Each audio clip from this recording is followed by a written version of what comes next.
Hello and welcome to The Diverse Bookshelf with me, Samia Aziz. On this show, I interview incredible authors doing a deep dive into important themes and issues while talking all things books. On today's episode, I'm talking to the incredible Nguyễn Phan Quế Mai, author of The Mountain Sing. Quế Mai was born in a small village of war-torn northern Vietnam and grew up witnessing the war's devastation and its aftermath. When she was 6 years old, her family moved to the Mekong Delta in the southern part of Vietnam. She worked as a street seller and rice farmer before winning a scholarship to attend a university in Australia. Returning to her home country, she worked for various organizations, including the United Nations, to promote Vietnam's sustainable development. She has also worked extensively with veterans and war victims. Her 8 books of poetry, fiction, and non-fiction, originally published in Vietnamese, have been translated and published in more than 10 countries. The Mountain Sing is her first novel in English. Thank you so much, Quế Mai, for joining me today on this episode of The Diverse Bookshelf. It's such an honor to have you. Thank you so much, Samia, for having me today. I love bookstagrammers, and I'm excited to be here with you. And first of all, I want to talk about bookstagram first. Okay, we can talk about bookstagram.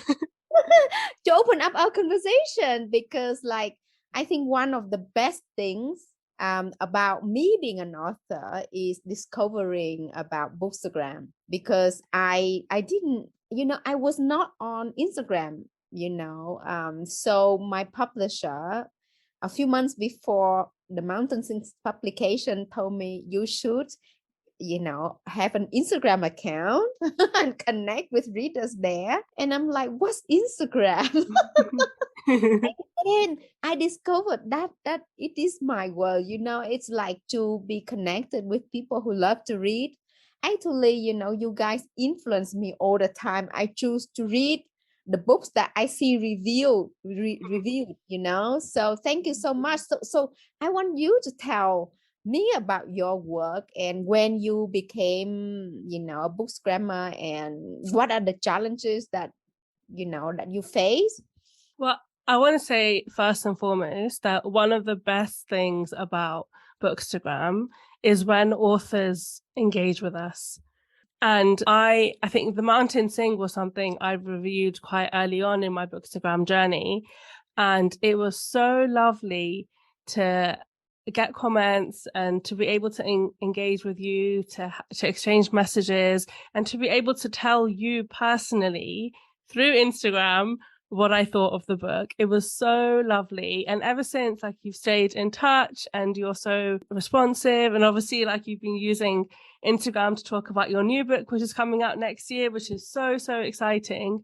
So it's absolutely lovely, honestly. And I think it really enhances the experience of any reader, just to have access to an author like that. And even more so when you're somebody like myself who likes to review books a lot. So I set up my Bookstagram account in July 2020. Now, I also didn't know that Bookstagram was a thing. I knew I had an Instagram account, and I only came across it by accident because I was talking about a book I'd read by Christy Lefterry called The Beekeeper of Aleppo, which was about the Syrian refugee crisis and the war. And because I work in the development sector, I know we also have this in common. I work in the development sector and communications. I found her book incredible. I found it so almost therapeutic and really helpful. And so I, from a work perspective, was talking about the book and came across this community of readers online, and I couldn't believe it. I was just like, oh my goodness, there's so many people, literally thousands of people that just use Instagram to talk about books, and the community is so open and warm and inclusive a lot of the time, and accepting, and it just felt like the place that I wanted to be. And so I set up my account in July 2020, so it's been over 2 years now, and it has been It's been great. I review books regularly. I try to make book recommendations. The thing that I'm really interested in is promoting literature from authors from minority backgrounds, talking about things that people don't necessarily know about or talk about. I'm interested in supporting the voices of women, especially female authors, and really trying to move away from this perception that, to be an author, it's like typical, you're a white man or you're a white woman. Like, no, there's so many different voices out there. And so, yeah, I use Instagram quite a lot to talk about books. I think one of the things that I struggle with perhaps is the fact that it is a social media platform, and any social media platform on some level is about a degree of popularity, engagement and followers and how many people are seeing your posts. And that can be, as a reader and as somebody that loves to read, it can sometimes put an added level of pressure and make you relate somewhat differently to your content when you're thinking about the people that are going to look at your content rather than just your own experiences as a reader. Yeah, I think thank you so much for your honest thought.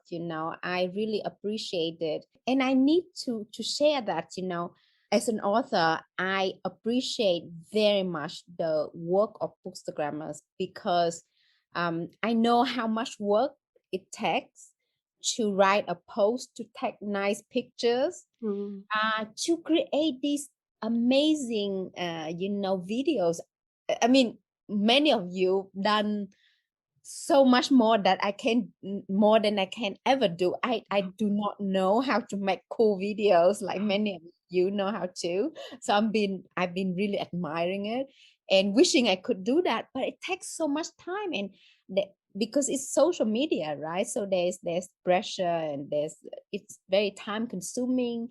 But I think because I'm in this circle of people who are passionate about reading, and so I love it. And I love the honest thoughts, because like it's not all about praising, everything, but to be open and honest about, our viewpoints. And I think we really need that in this, in our community, so I think I can also learn from readers, feedback and so on.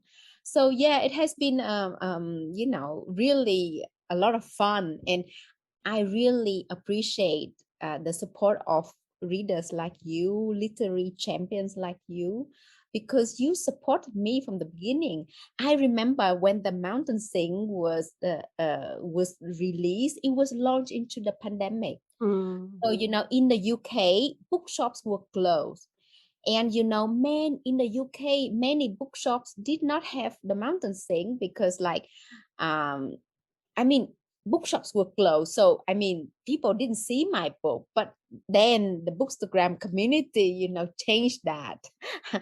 You guys started reviewing the book, talking about it. And, it's amazing that the book is still being shared and read, and today I just received the news from my UK publisher that Shelter Book Club chose the Mountain Sing as a book club read, and they have like 3,000 members. They do. So that's so great. Yeah, that's the brilliant. people are reading the book, and this is unimaginable to me as a writer.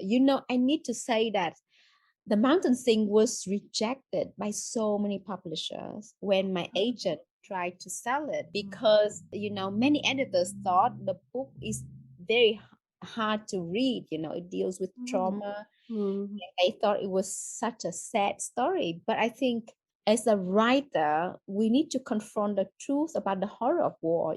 I think sometimes we try to turn away from horrific things.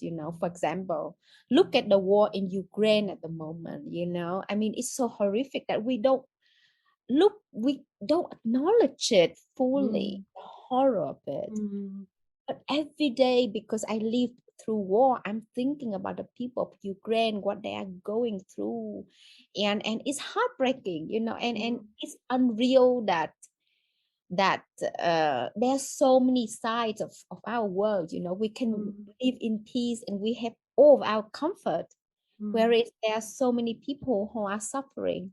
So I think the least that we can do is to be open to these stories and acknowledge their existence and try to do something that change the reality of our world, so that we can all live in peace, that we can have equal opportunities, that we can all be respected and appreciated, and loved. And I don't know, I just feel that all of us human beings are children of Mother Earth, and we are ultimately family. We are brothers and sisters, and we have not done enough for each other as a human race. I'm really inclined to agree with you, and I think stories, human stories, whether they're stories from the past or they're stories about things that are happening right now, help us to relate to situations, crises, times of hardship in a way that perhaps the mainstream media or social media may not. Because when we listen to or we watch the news, we're bombarded with figures and like death tolls and implications in that way, and I think it's easy for us to switch off and to not feel a connection. And actually what stories do is, because we connect with people, whether they're characters or they're real life people, we connect to the people on a very human level. And I think it does fantastic things in helping us really understand and feel a connection to other people in the world at large without turning our back on things. Exactly. And I think you mentioned about this very important role of literature, humanizing people who often, the groups who often appear as statistics, as faceless, and I think also to humanize those who were dehumanized, especially there is a lot of propaganda in war, propagandas by both sides, and I think so often in Western, from the Western point of view, I mean, the Vietnamese people appear as, like millions of people died and how many people got bombed, but readers don't normally experience, the personal stories, what goes on under those bombs, how does it feel to live in Vietnam at that time. So, I mean, it's not just for the readers, but for myself as well, to imagine what my ancestors went through. It's so important for me as a Vietnamese to understand my own heritage, to understand the trauma of my parents, because like there were so many things that went on when I was a child, my parents' behaviors that I did not understand. When I started to write this book and research about it, I understood so much more, and I could talk to my parents about it. And I think writing this book was really necessary for me as a person. I learned a lot. Yeah. And I think, each time, the thing is, I want to challenge myself with each project. For example, you mentioned about my next book, in the next novel, Dust Child, I write about experiences which are so completely different from my own, and it required also a lot of research, a lot of imagination, but real life interviews. But I think I'm taking greater risk by writing about things I'm not familiar with. I was not familiar with. So I also learned so much, So I think with each book, as authors, we need to research and we need to learn. And I think it's our joy, to share our knowledge, what we've learned through years of research, through, via our book. So, for example, each of my book has taken me 7 years. Wow. And it only takes a reader a few days to read, right? Mm-hmm. I think that kind of hard work is worth it, because when you write about historical fiction, you want to make sure that you are as accurate possible, accurate in terms of emotion, in terms of historical events, in terms of the social circumstances, and I wanted the readers to really feel my characters, to feel like it could be them to be in that situation. And that's the human connections which we as a human race need to have more, to be connected with each other more.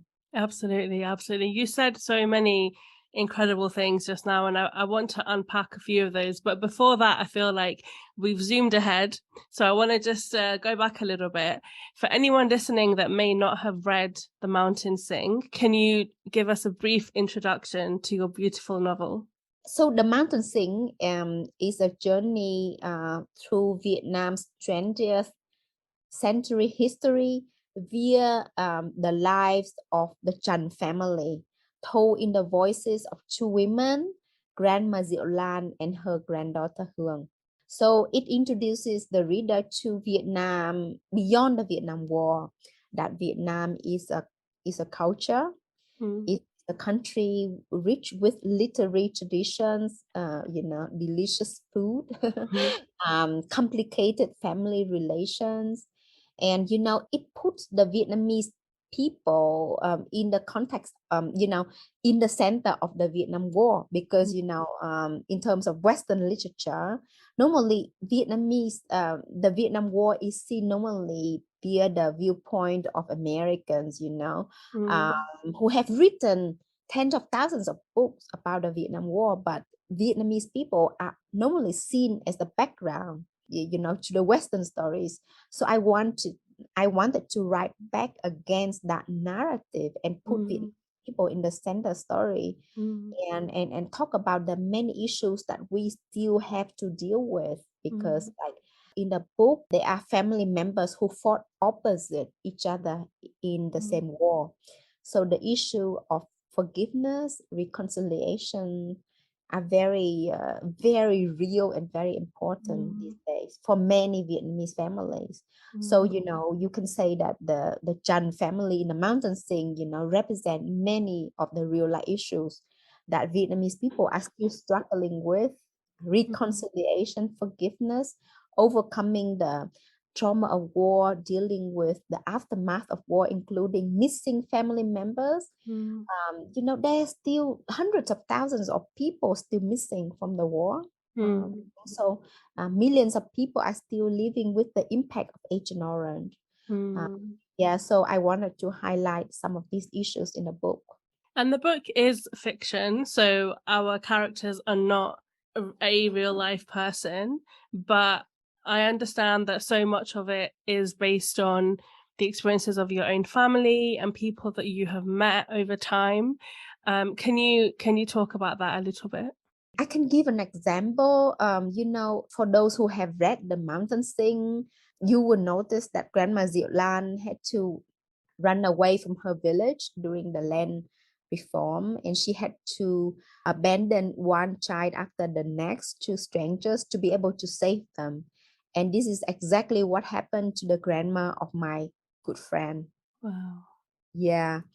And also the story of Grandma Diệu Lan's mother, how she was killed in the Great Hunger by being tied to the corn plants. This is what happened to my own grandma. Wow. Who lost her life in the Great Hunger in the exact circumstance. So, I collected a lot of stories. So I created these fictional characters who embody these experiences, and one of the reasons for me to write this book is to have a grandma. So both of my grandmothers had died before I was born. So as a child, I was really jealous of friends who had grandmothers. So I told myself, one day I'm going to write a novel with a grandmother in it, so I could have a grandma. So I think I feel like every time when somebody reads this book, the person helps me celebrate my grandmother's life. So I want to be, I'm really thankful. Oh, that's so lovely. And so the mountain sing is a female perspective, I guess, if that's the right way to say. Like it's the story of a grandmother and her children and their children, well, child.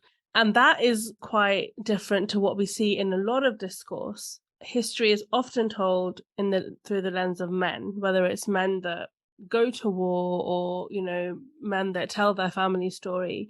We don't see enough of the experiences of women. And actually your book, like the decision that the grandmother had to make throughout the book to abandon her children for survival are things we never think about could happen in war, because we don't have a full understanding of what war is like for women. Mm. I mean, you brought up a very important point. You know, normally wars are often depicted as battles among men. Mm, So and many war novels have been written about veterans, those who fought, mm, those who are seen as experts in the areas.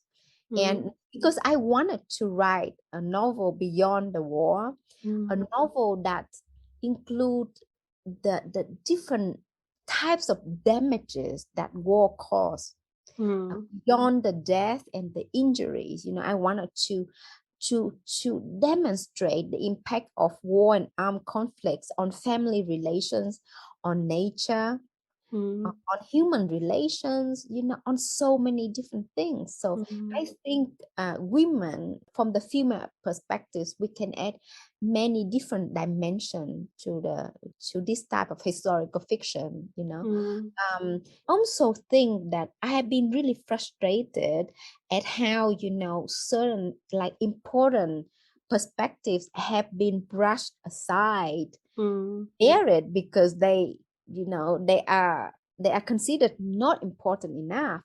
But I mm, think everyone's story is important. And mm, I want to share with you that when I started my writing career, and I wanted, when I started to write about the history or about war, and then there was one older Vietnamese male writer, who told me, "What do you know about war? You were not there. You didn't fight in it. How can you write about it?"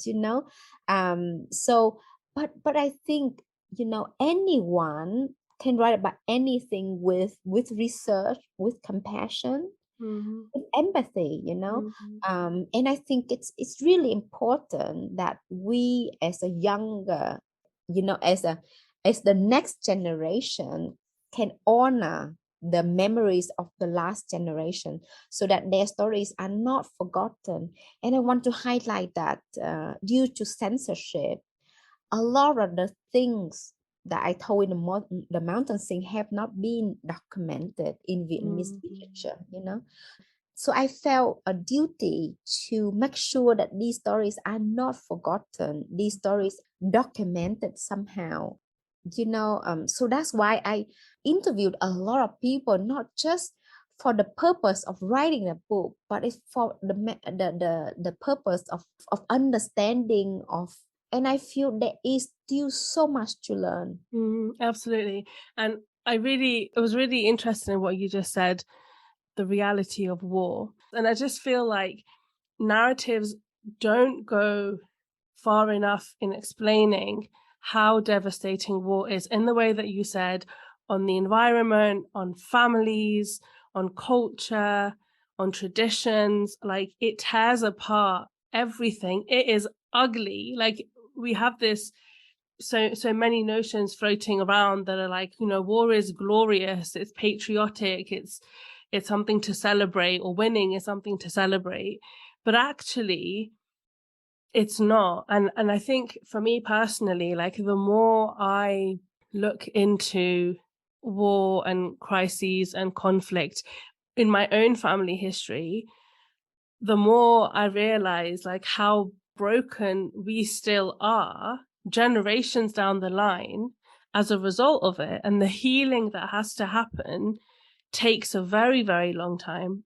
Mm, yeah, exactly. I mean, it's easy to start a war, Mm, but possible to stop. You mm, can, once a war takes place, you can cease all the fighting, but the damage still goes on. Yeah. The war still goes on in the, in the trauma which continues to be suffered, continues to be inherited by, the next generations, in the devastation that war can cause. I mean, it takes us, like centuries to build a city, but a single moment to destroy it. And so I think the mountain saying reminds us about the need to talk about trauma, the need to understand our own histories and understand our own stories, and to identify trauma as what it is, and to be able to heal from it. And I think, and obviously I don't know, but I think when you are going through something so traumatic, it's very difficult to give it a name. It's very difficult to assess it for what it is, because so much of your time is just spent on survival, going from one day to the next. But you mentioned earlier on as well that when you were growing up, there were things about your parents' behaviors that you didn't quite understand. And perhaps now, when you've done a lot of work and you've interviewed a lot of people and you've written this book, you have a better understanding of what happened. And I hope that that means that, like, your children and their children will have a much better relationship with their own past. So what was it like for you growing up with your family that had been through so much? My family had to move a lot because of the economic difficulties and because of the devastation of our country that we had to deal with. Our village, the village in which I was born was devastated by the war, and also so we had to move to South Vietnam. So when I was in South Vietnam, I was discriminated against, I was bullied, because people from South Vietnam didn't like those who are from North Vietnam, because the country had been divided into two, North against South. So I felt like a refugee. So on top of that, my parents were very traumatized, and I didn't even know about the word trauma at that time. So so it was difficult. And it has taken me years of learning to unpack the events that happened to us. So writing this book is also has enabled me to accept what happened, also to learn and also to heal. And I think, to be able to heal, you have to dig deeper, understand, the kind of pain you went through. So it was really, really difficult. That's why it took me 7 years, and it was really painful, but it was really necessary. And I'm healed further every day by the words that people tell me, their emotions after reading this book. And I feel like, this book has enabled me to make a lot of new friends. I feel like I have a family, around the world. The people who love the Chan family, they become my family too. Yeah, that's so lovely. And so you have been working as a communication specialist for different various UN agencies. How has your work inspired your writing? And I think that, like, because I also work in communications in the sector, and one of the things I struggle with is dealing with my own sort of sadness and sometimes lack of, when you feel like you're so helpless in what you can do to make things better for people. What's that like for you? Yeah, the work of sustainable development is frustrating in the way that I want to see impact. I want to see real impact. And, when you work with large organization, you feel like, the impact doesn't reach the beneficiaries sufficiently. It's resources are wasted along the line because there are so many different, levels. But, I have also witnessed beautiful stories, like meaningful impact. So I have enjoyed a lot was working, on the ground level. My work has enabled for me to travel to remote places, talk to people, document the impact of our programs, and see what we can improve, what we could improve. So I learned a lot, and I don't think I would have been able to write The Mountain Sing and Dust Child without those working experiences, because they really enrich my understanding of Vietnamese history, the human behavior, and also an understanding about Vietnam as a society, as a country. Those days I worked as a journalist as well. So that kind of work sent me to the most remote corners of Vietnam and deal with the most challenging situations and deal with the most heartbreaking stories. So I learned a lot within these times, and when I write, I often return to those times, because you can make up a lot of things, but there are certain things you can't make up, like emotions. And I think if you have witnessed the real stories, the real emotions, I think I get the inspiration from that. I used to be a documentary film producer, and a filmmaker told me, you can't make a good film unless your hands tremble behind the camera. And I feel as a writer, I cannot write a good story unless my hand trembles. I need to feel the real emotions. I need to feel moved, feel inspired by the story. And I want my story to serve a purpose, because I see so much purpose from the people whom I work with, the people who inspire me, the people who tell me thousands of stories about their lives, and what it means to be human, what it means, what needs to be done. So, in my mind, I have so many things I want to say through my work, And so when you were writing The Mountain Sing, you interviewed a lot of people, or you met with a lot of people, and I guess you would have been doing this for years before anyway as well. So when you were writing, did you ever feel like worried or concerned, or did you feel the pressure about really representing the stories of the women that you met? Did you feel that sort of responsibility? Sure, I always feel the burden of representation. And especially as a writer of color or minority writer, people expect you to represent your whole community rather than yourself, But in the end, I think I had a crisis. I had several crises when writing The Mountain Sing, because I felt like, okay, this book, did not include so many things I wanted to include. But in the end, I told myself, okay, this is a fictional account. You cannot tell everything. You cannot tell the entire Vietnamese history throughout this book. So I did the best that I could. And I think in the end, what I could hope for the reader is to feel connected and to feel compassion and to feel a kind of openness to accept the stories of these women, and to feel connected to them on a human level. And so, yeah, of course, with every project, you need to worry, because without being worried, you don't try to do your best.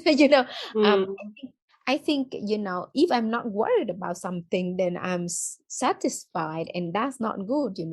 Being worried means that I would try to make it better. So being a thinker, I think, to think all the time, how you can make your work better, you exceed your own expectations. Absolutely. That was wonderful. Thank you. And throughout the book, there's a lot of proverbs being used. I think one of my favorite ones is that I think it says good luck is hidden in bad luck. And I absolutely love that proverb. And I guess in English we have a similar saying, which is that, there's every cloud has a silver lining, that there is goodness within the badness. And there's so many. Are proverbs generally big in Vietnam, and how people communicate and part of your culture? What's it like? Yeah, proverb is such a big part of our lives. Like today I was speaking to a friend and she was quoting a proverb, and I'm like, whoa, this is amazing. It's like this is a proverb that I hadn't heard for years, and suddenly she quoted it, and I'm like, wow, I love this proverb. I want to bring it into my book. So yeah, we talk in proverbs all the time. And so in Dutch Child, my next novel, I go one step further. I highlight proverbs which are not good. For example, there are proverbs that demean women. I think I also mentioned it briefly in The Mountain Sing. There's a proverb that say đàn bà đái không qua ngọn cỏ. Women can't pee higher than blades of grass. So like, because we can't pee high compared to men, we can't do big things. Oh my goodness. There are proverbs like that, and I talk about them, and I talk about against them, in Dutch Child. So yeah, it has been fun to work on the proverbs. Brilliant. And you talk a lot about this idea of decolonizing literature. And I think one of the ways that you do that through The Mountain Sing is that there are ideas and phrases and words in Vietnamese that you do not give a translation for, which is good, because we don't need, and even I think like with names are not anglicized. Everything is written with the various indents according to Vietnamese language and grammar. Because why do we need everything to be palatable to the English speaker? And I personally, I loved it because I felt like, okay, I'm going to go and look this thing up now, and I'm going to learn something new, and then it takes you on to something else, and you learn something else, and it's a fully immersive experience. But can you talk a little bit about this idea of decolonizing literature and why it's so important to you? It's important to me as a Vietnamese because, my homeland, Vietnam, was colonized for so many years. We were occupied by so many empires, and nowadays, we continue to be colonized in literature. So for example, whenever a Vietnamese author is published into English, normally we need to leave out, the diacritical marks of our names. We need to leave out the diacritical marks of our language, so that it's easier to the eyes and ears of the Western readers.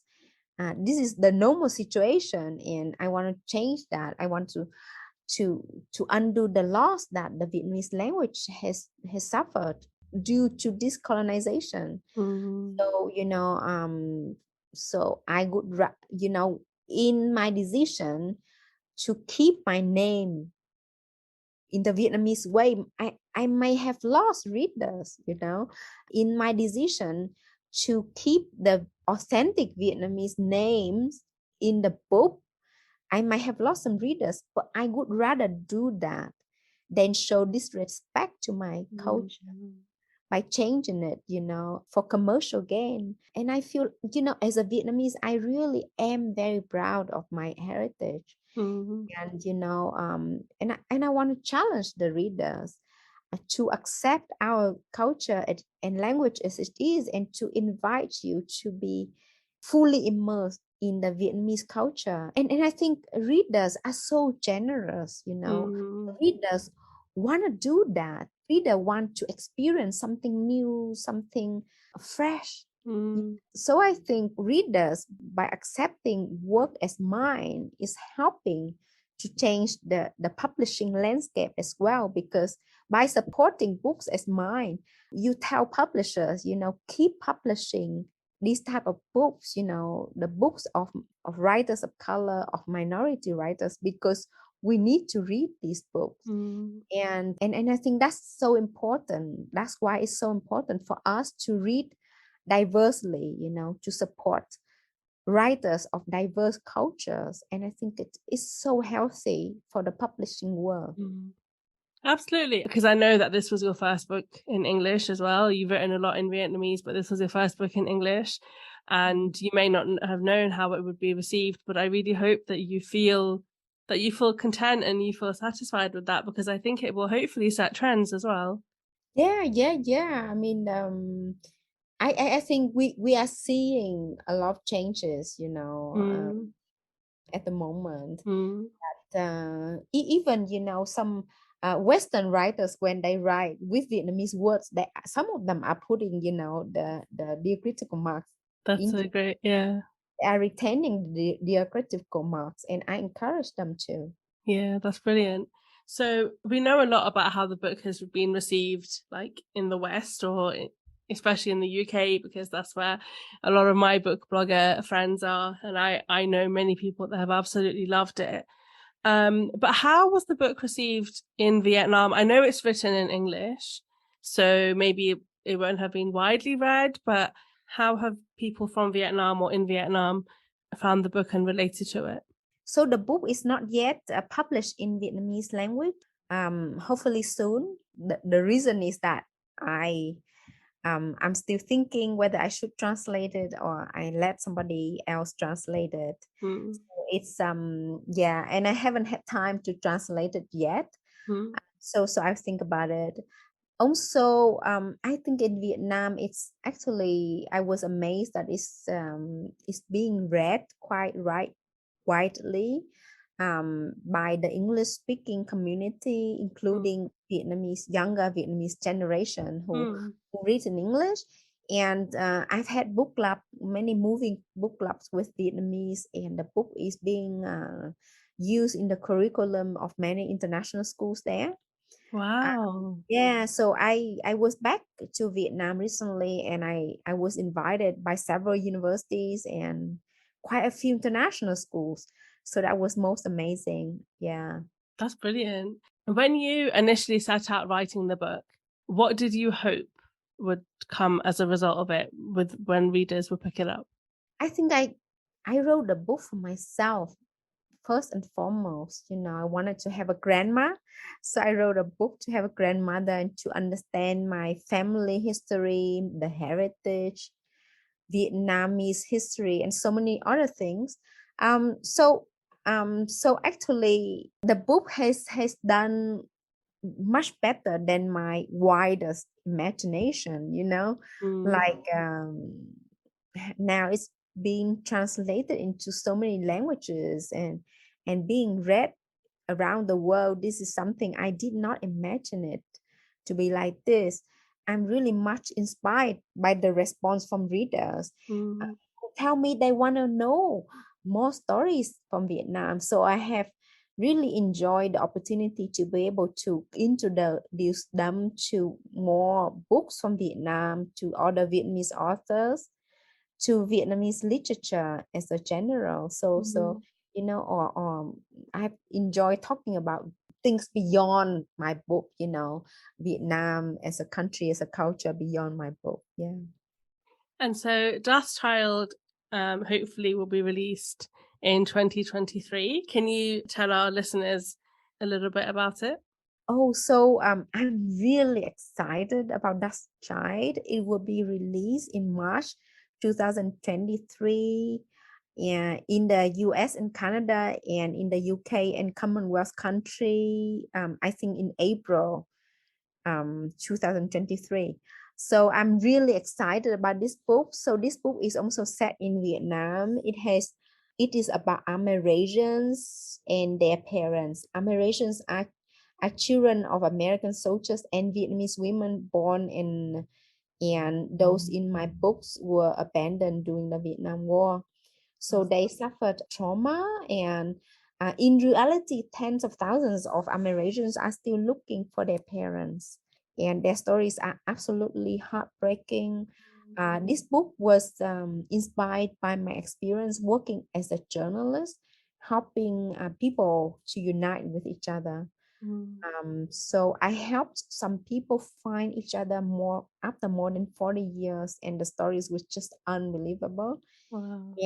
And but this book is also a work of fiction. It shows how trauma impacts the mind of people, and also it's about the sex industry during the Vietnam War that served millions of American soldiers at that time, and Wow. the extent to which the American military exploited the bodies of Vietnamese women.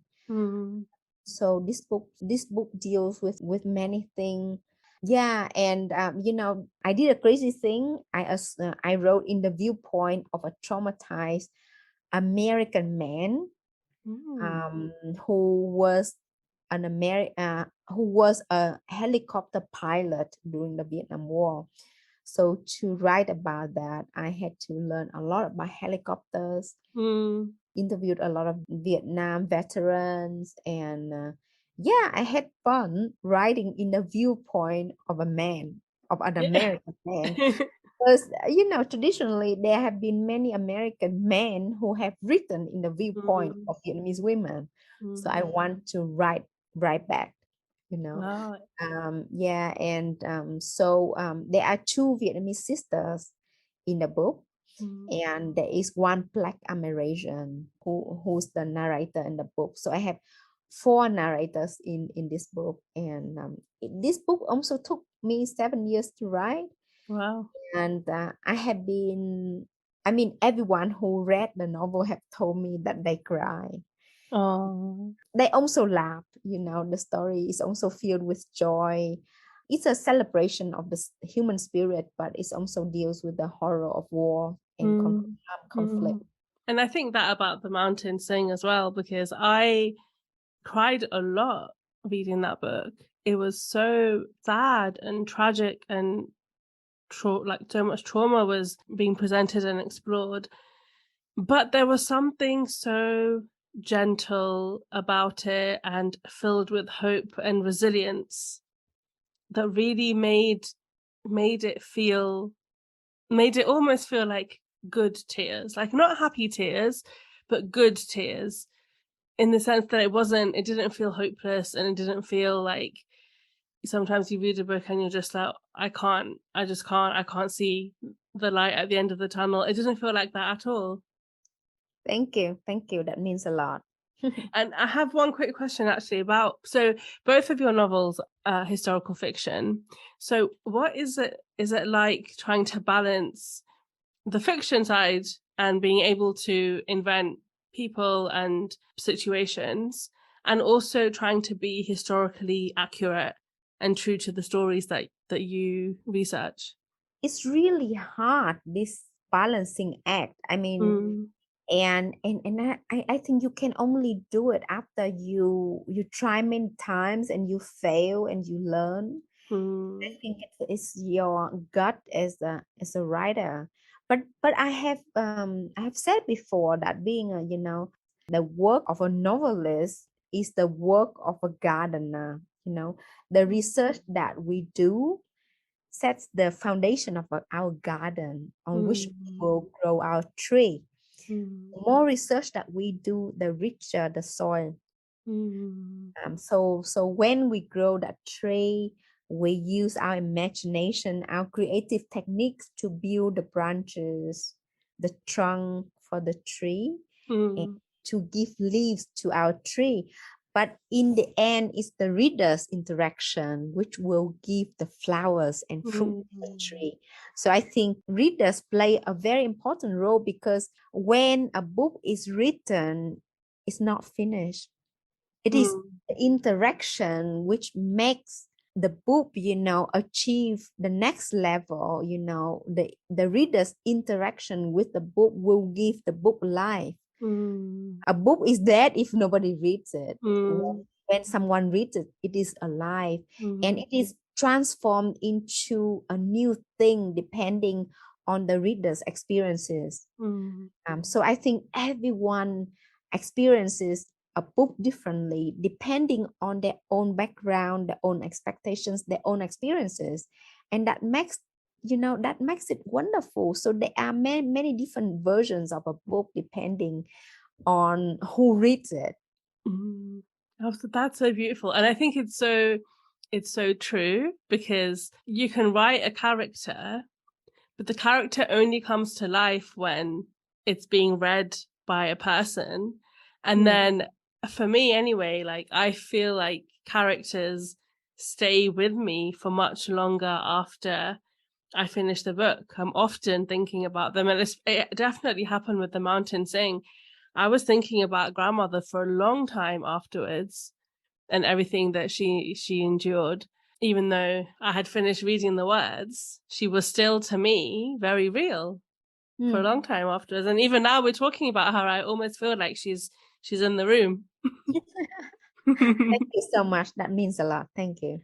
And just one final question. Do you have any advice to any like budding authors or anybody that wants to get into writing a little bit more? Read a lot.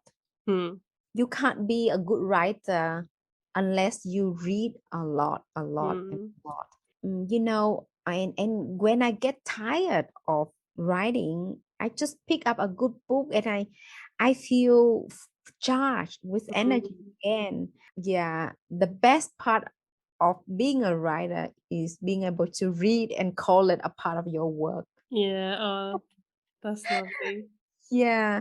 Or otherwise, just write what feels important to you. You know, I think as a writer, I think from my own experience, think about being able to sell a story when I write it. I write it because it's important to me, and I feel like, this story needs to be told. So your pen needs to tremble. You need to feel moved to your core by the story. Absolutely. Thank you so much, Quế Mai, for your time today. I have absolutely loved speaking to you. I would love to carry on, but I know we've been speaking for a long time and you must be really busy. Thank you so much. Thank you, Samir, for having me, and thank you to all those who have been listening to us. I can't wait to meet you again in Dust Child, my next novel. Thank you. And for those who haven't read The Mountain Sing, I hope to meet you via my first novel as well. Thank you. Thank you so much to Quế Mai for her time and such an incredible conversation and great insights into her book, The Mountain Sing. If you enjoyed this podcast, please follow the Diverse Bookshelf on your podcast platform of choice and connect with me on social media.